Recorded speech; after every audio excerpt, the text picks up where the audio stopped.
সাকিব এখনই বাংলাদেশ ক্রিকেটের লেজেন্ড হয়ে গেছে।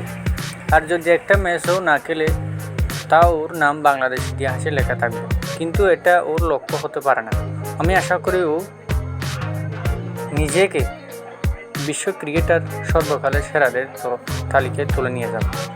ধরেন নামের পাশে 10,000 one day run, 400 one day wicket. Test আমরা খুব বেশি খেলি না, 10,000 রান হয়তো করা কঠিন। ওকে ওর গড়টা টেস্টের 48 থেকে 50 থাকবে, কারণ টেস্টও 300 উইকেট নেবে। এরকম একটা পারফরমেন্স মানে সে সেরাদের একজন।